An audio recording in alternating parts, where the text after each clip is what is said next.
Welcome to the Know Why podcast. Today we're going to be talking about something that maybe is more prevalent than a lot of people even realize. My guest today is Philip Bunn. He's been on the Know Why podcast before. He's an assistant professor of political science at Covenant College in Lookout Mountain, Georgia. And he has written an article recently asserting that if you know a young man with a smartphone, chances are he may be engaged in sports gambling online. This is a phenomenon that's really taken off a lot more recently. So you may have seen some chatter about it or heard about it, but we're going to really dive into this issue, what it is, why it's become more prevalent, and maybe even why it's a problem. So Philip, thanks so much for joining us on the podcast. Yeah, thanks so much for having me. I'm excited to talk about it. So yeah, you wrote this article for By Faith, which is a magazine of the Presbyterian Church in America. And you were specifically writing to pastors. Your headline here is "Pastors, Please Take Sports Betting Seriously." And I think it really, again, is important because I'm seeing more and more about this. I'm seeing like ads for apps and things that I don't even really understand what they are. And so you do a good job of giving us kind of the history and the context here. And so let's start there. Let's go back to the Constitution and the 10th Amendment. And what on earth does that have to do with the sports gambling scene right now? Yeah. I'm sure many of your listeners are familiar, but the text of the 10th Amendment is that the power is not delegated to the United States by the Constitution, nor prohibited by it to the states, are reserved to the states respectively or to the people. And so it sets up this category of things. You know, the Constitution says there are things that the states themselves cannot do, like coin money. There's things that the Congress explicitly can do, and that's what we find in Article 1, especially Section 8 and elsewhere.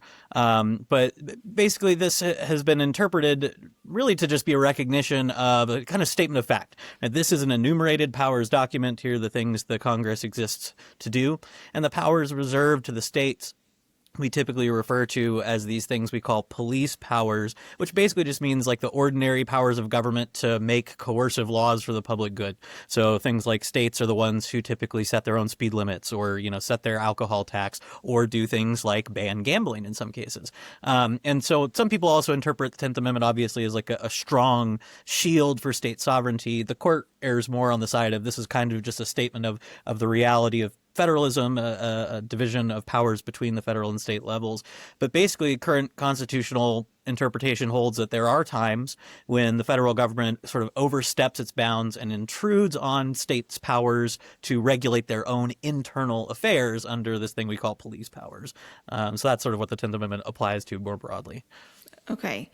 And so then fast forward to Murphy v. National Collegiate Athletic Association. I'm reading that. So Murphy v. NCAA. There we go. Yes. And that was a Supreme Court case. And what happened with that? Yeah, so that's a case where the state of New Jersey is suing the government. Congress in 1992 passed this law, the Professional and Amateur Sports Protection Act, that had a clause in it that effectively said states were not permitted to authorize sports books for betting on sports, except for some certain states that were grandfathered in, who already had them. So Nevada, I think, Oregon, I think was another one.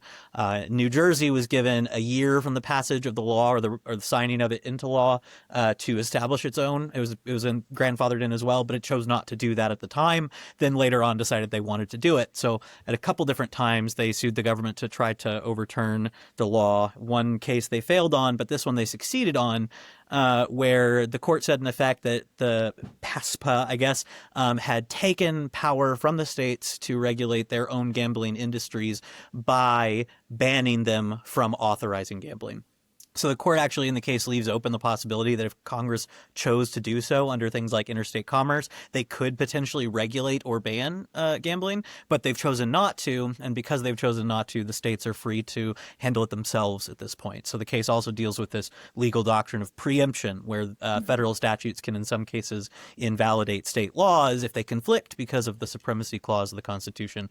But they effectively say preemption doesn't apply here. That's a more complicated legal issue that I don't want to get over over my skis and have my con law students watch this and tell me I got something wrong. But effectively, the overturning this law allowed each of the states to determine for themselves whether they wanted to allow sports betting at all. And then now, of course, the more recent form of this is widespread online sports betting. So 38 states have legalized sports betting in some form. Not all of them have online sports betting. Some of them just allow their physical casinos to run sports books, but many of them have allowed online sports gambling. Okay. And this Murphy v. NCAA, that was decided in 2018. So this Correct. is fairly recent. And so I think that kind of explains why all of a sudden it seems like it's everywhere. Like, it's been becoming more prevalent, more available to people. So what's the situation today? Let's look at what's happening now. Like, how widespread is this, Yeah. and who's really doing it? Yeah, so like I said, in over half of states now, sports gambling, sports betting in some form is legal. It's tough to find data. There's like a spread. When you survey people, gambling is one of those things that is sort of like socially disfavored. So there's some maybe some downward bias in how people respond to polls. But one of the studies that I cite in my article is in March 2025, the American Psychological Association did a poll, and they found that they estimated from their respondent data that 28% of American adults were gambling online daily, and 36% of polled men were reporting gambling online at least a few minutes daily. And so even if that's overestimated by a factor of like 2 times or 3 times, we're still looking at tens of millions of people gambling every day. And of that group, maybe only a percentage are what the research calls problematic gamblers, whose habits are harmful to themselves or others based on the metrics they use to define that.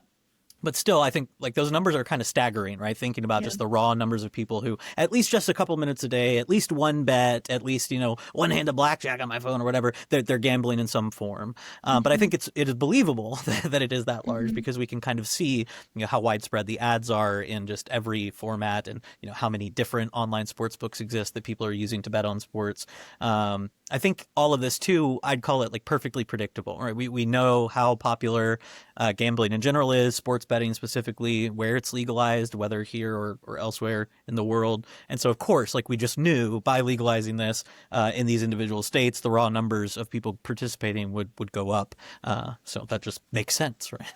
Right. And, it does make sense when you think about it. But if somebody isn't actually engaged in it themselves, since so much of it is like online on people's phones, it can really kind of slide under the radar. And that's kind of a point you make too, like for pastors, for instance, who maybe haven't thought about how many people in their congregation are like engaging in this.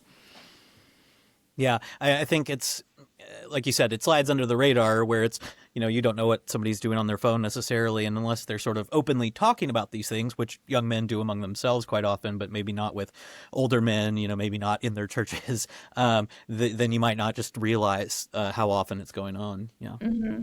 Yeah, I kind of caught on to it a little more, I guess, on X, which I shouldn't be on as much as I am. And Same. yeah, it's like I always am like depressed after I scrolled. Then I'm like, why am I even here? But I would see things like people, I don't know, just like making bets on the most like random things. And I was like, is this a thing? Like it just all of a sudden started popping up. And then I would see these ads, and I'm not doing it. But yeah, it was just all of a sudden that kind of clued me into like, wow, this is something that people are just betting on everything. Yeah.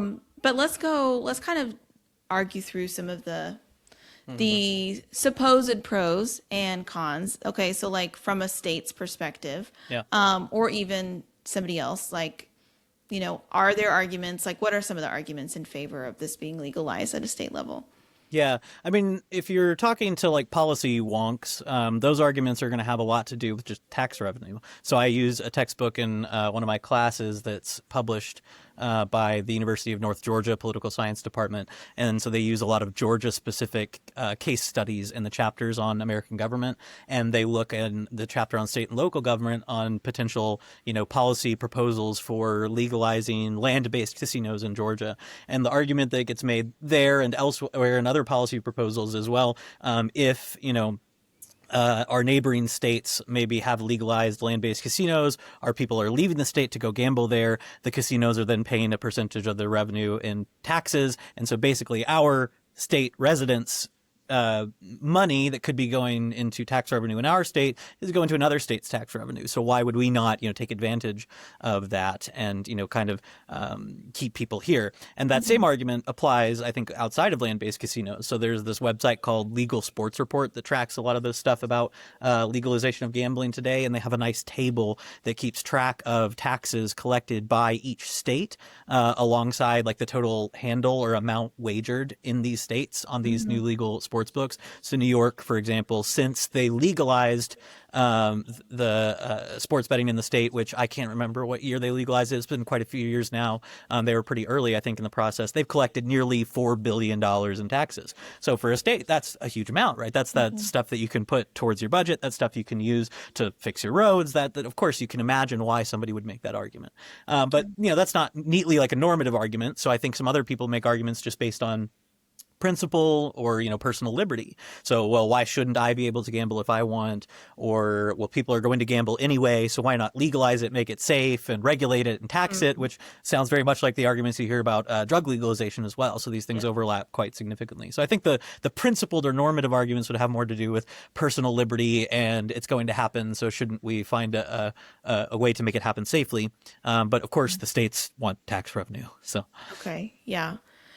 It seems to me that, like with the analogy to like the drug conversation, okay, yeah, people are going to do it anyway, but it seems like when it's legalized or decriminalized, people obviously they start doing it more. So that opens up a floodgate for people who would have had some restraint just based on the law now not having it. So, okay, you have more people gambling now that it's legal. So what are some of the harms? I mean, I know that people probably can think of, extreme harms, but like, let's just talk through some of those things that happen. yeah, so I mean, the obvious case of harm is the person who harms themselves, who's gambling more than they can afford, who goes into debt, so they're putting off retirement, they're putting off other things that they might want or need, and so on.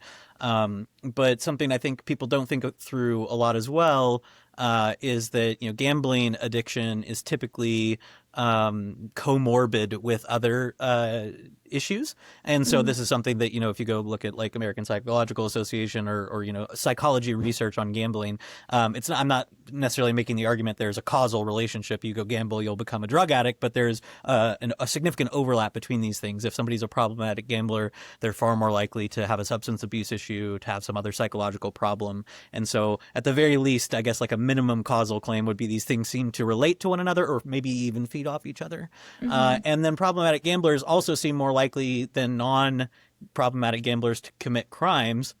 And so again, that's not a cleanly causal argument, but you can imagine a situation where somebody who's losing a bunch of money gets desperate and does commit crime on that basis. So I would imagine that it accounts for at least some of that increase. And then I think we can also imagine the spillover beyond just the individual, right? So states that have legalized sports betting, I mentioned a couple recent pieces of research in the article. They've seen rises in some financial issues, so like small rises and increases in bankruptcy, increased personal debt balances, some small negative impact on credit scores, but also like maybe even more troublingly, things like spikes in domestic violence that are coincident with game days.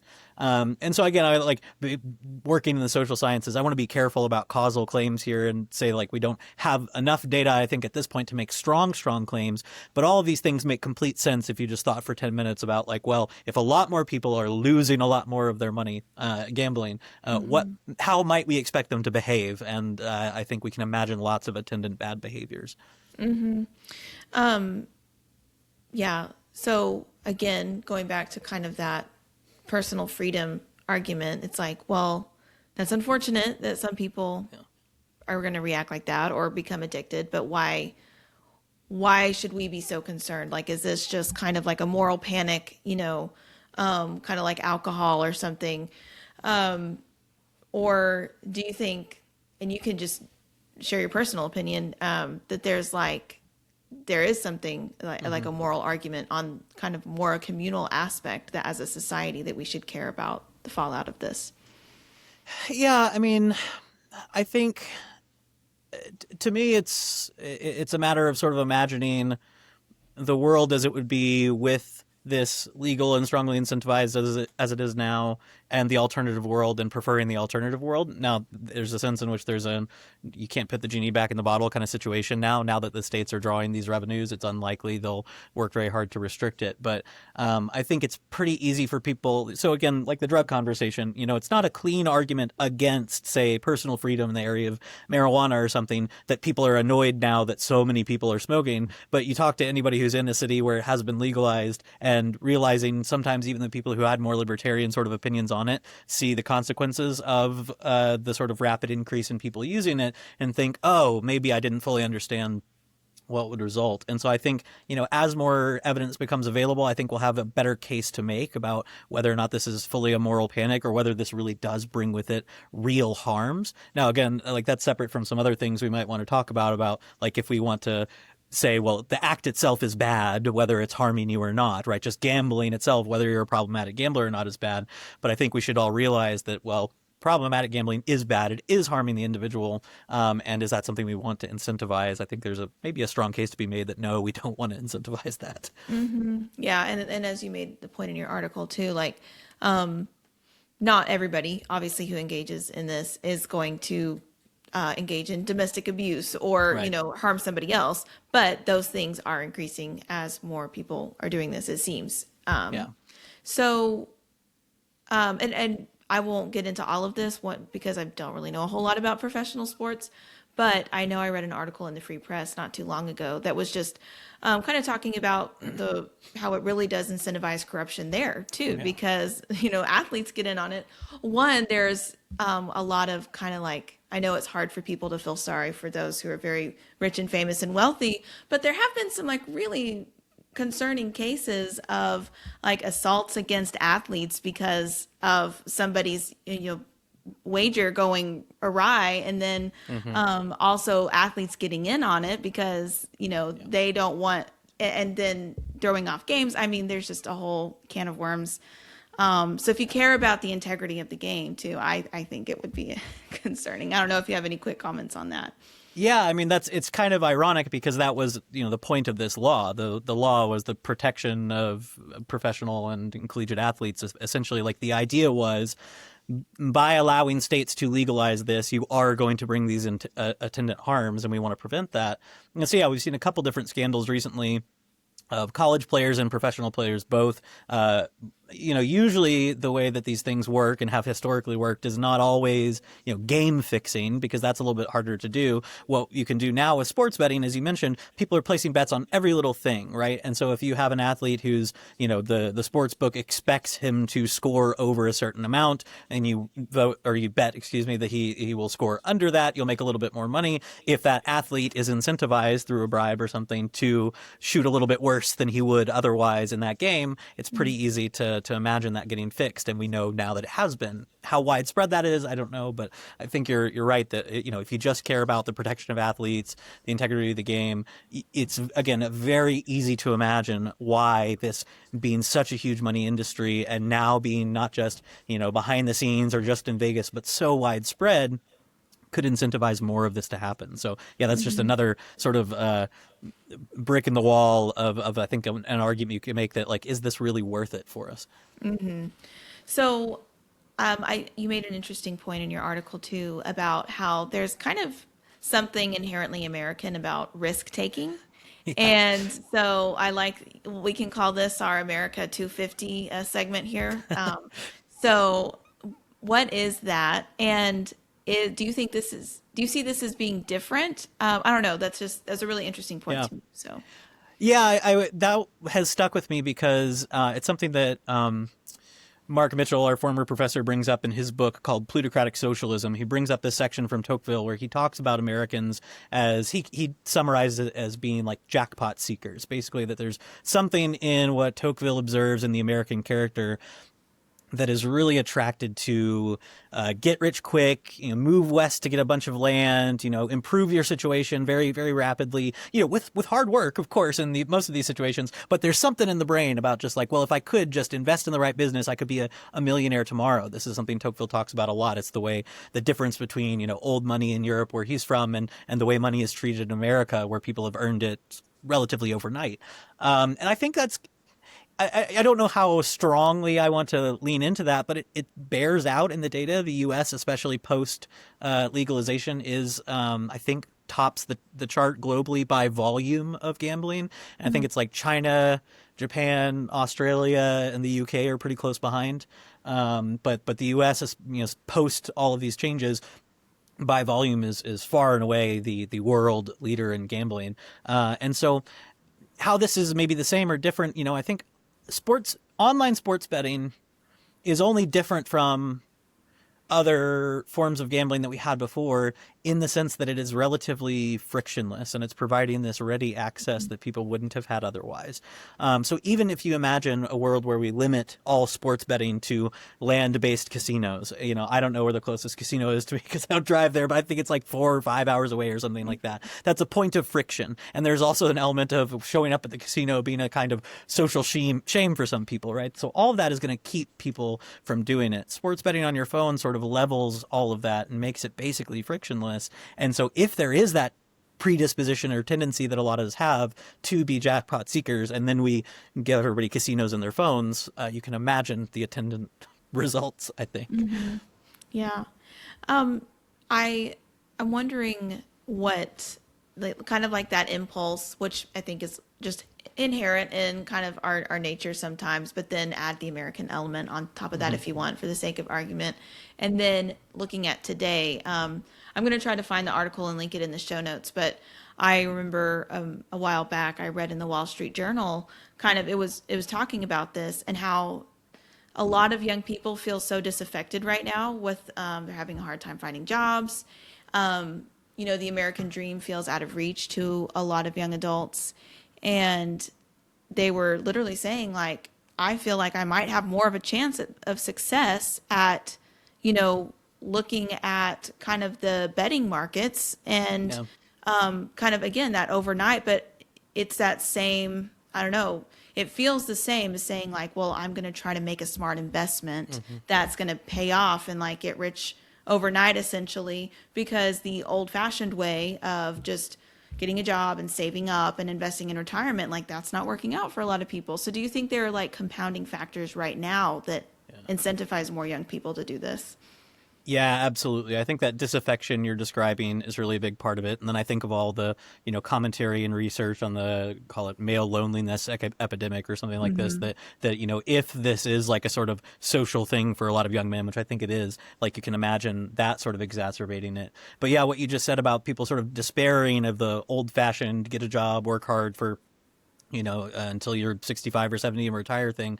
I think there's, there have been studies on young people in middle school or whatever and what they want to do as a career. And, YouTube content creator has gone through the roof. And there's an interesting overlap with those sorts of content creators and people who have been very prominently pushing gambling. So this is something I wrote about several years ago, but there was a huge craze for a while. It's died down a little bit, but it's still very popular of people on these live streaming websites who were already popular beginning to gamble in online offshore casinos like Stake. So you may see the name Stake pop up as a sponsor for things like the UFC or F1 Motorsports, and they're an offshore casino. I'm not actually sure where they're based, that runs tons of money through it, and obviously that has all sorts of problems with regulation and everything else, but they've sponsored so many of these streamers to advertise their wares to young people. And so I have to think that there's some overlap there where it's like, well, not only do I think I could do the job this guy's doing, which is basically just turning on a camera and talking, but also if he's getting paid to gamble, and I could make money gambling, these things all sort of mesh together. Again, I want to be careful about causal arguments, but you can just see the sort of overlap there with being disaffected with the traditional work model, seeing streaming as a viable career option, seeing how lucrative it is if you take these gambling sponsorships, and it makes complete sense to me that this would exacerbate it. Yeah. Yeah. No, and again, we don't really know the causes, but I think it's similar. Again, I've seen think pieces on this and stuff, like kind of the Instagram influencer or whatever. So Yeah. it's like, I think maybe a lot of young women, not that it's exclusive on either side, like maybe think, maybe I can, be really successful on social media, because job stuff's not working out for me right now. And maybe, men lead toward gambling, even though of course there's overlap. But again, it's that general sense of like, what worked for my parents or grandparents isn't working for me, Yeah. and I need to find a way to try to like outsmart the system.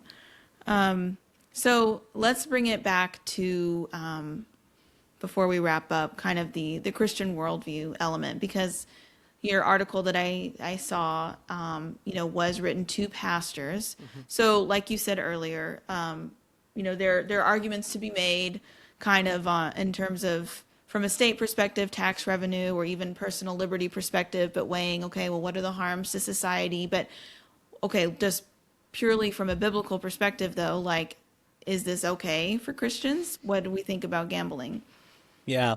I mean, I think it's tricky because it's an area where I don't think you'll find an explicit biblical condemnation of all gambling or wagering or something like that. And I think Christians can have sort of good faith discussions about, okay, well, what about participating in a charity raffle, or what about, a poker game at home with the boys or something like this? Although even those are things that many Christians have historically thought, no, this is out of bounds. I mean, the stereotype about your Baptist grandma not liking dancing and card playing is part of this. And so I think what you do find in Scripture, though, is some principles, right? So you turn to Proverbs 13:11, and it says that wealth gained hastily will dwindle, or Proverbs 15:27, saying that whoever is greedy for unjust gain troubles his own household. And so what is in that category maybe of unjust gain, I think, is what we would need to kind of flesh out. So we might get a clue later on in Proverbs 22:16, where it says that whoever oppresses the poor to increase his own wealth, also, or gives to the rich, will only come to poverty. And so I think you could make a pretty easy argument that gambling, especially in these casino environments or from these sports books, whether it's the casinos who are doing it directly or you profiting off of it if you win, which you're not likely to, there's some oppression of the poor going on here, because we know that the profit these places are making is coming off of the backs of these problematic gamblers who are just compulsively gambling away their savings. And so imagine, take the middleman out of it, and imagine you and a friend place a wager over something. Maybe it's a sports game, and you're a rich guy and he's, relatively middle class. And if you win this bet, it's going to like ruin him. It's going to wipe out his savings. Like, that doesn't seem like something, that seems like something more out of The Sopranos than something God honoring, right? And so that, now we add the middleman back in, does it suddenly become okay? I think it's worth asking those questions. And so if there is this category of unjust gain, we have to think, okay, am I earning money off the backs of the oppressed poor? And is gambling always a form of that, or at least most of the time in these contexts, a form of that? So what I referenced in the article is another article by somebody thinking about this on a website called monergism.org, but he looks at the Westminster Confession of Faith, that if listeners aren't familiar, the Westminster Larger Catechism takes each of the Ten Commandments and sort of fleshes them out and says, okay, when God says don't kill, is that all he's saying? And we know from Jesus that it's not, right? It's not just don't kill, it's don't hate in your heart, it's things added to it. And so it attempts to sort of flesh out what we learn from the rest of Scripture about what these commandments require of us. And so in the eighth commandment tells us not to steal. Is this just telling us, well, don't take other people's stuff? Well, no, the Larger Catechism says at least that it's also a prohibition on wasteful gaming, that's a kind of theft or wastefulness. And so, you don't have to, it's not the Bible. You don't have to think it's right. But at least in the past, we have Christian forebears who have made this argument that this is something Christians ought not be participating in. I think we should take that seriously before we rush to say, oh, well, we're just, there's no specific verse that says it's bad, so it's totally fine, if that makes sense. Yeah, I like that, and I like thinking in terms of really, what's in your heart and the spirit behind something. And obviously Jesus emphasized that, like with hating and equating that to murder. And so many of these things are linked. You could say, well, I'm not like physically stealing something, but what's in your heart at that moment too is relevant for us to think about. Yeah. So just kind of to wrap it up, like, how can we, like you said, the cat's out of the bag, kind of, we can have policy debates and things about whether or not this is ever going to be unlegalized. But what can we do as Christians in the meantime, though, and as leaders, like for pastors or somebody who maybe has the opportunity to talk to young people about this, and young men specifically, like how can we frame this conversation to maybe invite them to think about it in a healthy way? Yeah, I think it's obvious to me that the way sports betting, particularly gambling generally, is being portrayed right now is this kind of just innocuous, fun thing that comes alongside these other entertainment choices that we're making. And so I think for a lot of people, they may not have even thought about this in a kind of like, call it theologically laden way. And so I think broaching that conversation is important. That was, I mean, I was glad to have the opportunity to write for By Faith. They had seen some stuff I'd posted on X or Twitter about sports betting and asked if I would write something because they had been looking for something from like a pastoral angle. I was like, well, I'm not a pastor, so I'm kind of limited. I won't tell pastors what they ought to do, but I can give some recommendations. And I think that looks like, one, fleshing out those biblical principles, two, putting some time maybe into studying what's the sort of historical, theological approach to this. But three, also just like sitting down with young men and talking them through just the wisdom issues of it. So even if you're not convinced that it's always sinful for a guy to place a little $5 bet on a game or something like that, having those young men think through like, okay, what does your future look like if this is a regular activity? Is this something, potential marriage partners will find attractive? Is this something that's going to help you secure your financial future? Thinking through those things kind of practically and prudently, I think can help as well. You might come to the conclusion that this just is bad and wrong and no Christian should ever do it. But even if you're not there, at least thinking through those sort of prudential and pastoral concerns, I think would be quite helpful. And I don't know that a lot of these young men have people telling them that because it's just kind of so normalized right now. So Yeah. Good advice. Okay, any final recommendations or resources or thoughts before we end? Yeah, there's one book I recommend people read a lot. This was the book that kind of got me started on a kick on like gambling research for a little period of time. It's called it's called Addiction by Design, Machine Gambling in Las Vegas. It's published by Princeton University Press. It's by Natasha Schull, I think is how it's pronounced. And she basically just looks at the way gaming companies hire psychologists of addiction to fine-tune their games to be as addictive as possible. And so we see this in, land-based casinos and slot machines and the way they make noises and feed you little bits of like, rat treats to get you hooked. But also in the way that these apps are designed to just constantly be sending you notifications of like, oh, here's a little bit of free money if you just put $20 more in. Here's, we'll boost your profit in this obvious bet that you're going to win, of course. And they just string you along in a way. So she's not talking about online sports betting in the same way because I think it was published in 2014.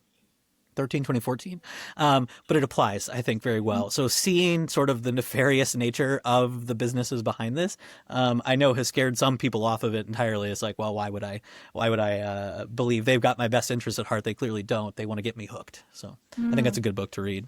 Yeah, that seems like, I don't know. It matches with a lot of what we are fed, things that are designed to keep us addicted. So, social media, all these other apps, it all does the same stuff to us. So, so looking at the design of it and whether or not that was designed for your good or for your exploitation. Well, Philip, this has been a great conversation. Thank you for your insight and being on the No Why podcast today. Yeah, thanks again for having me. I appreciate it.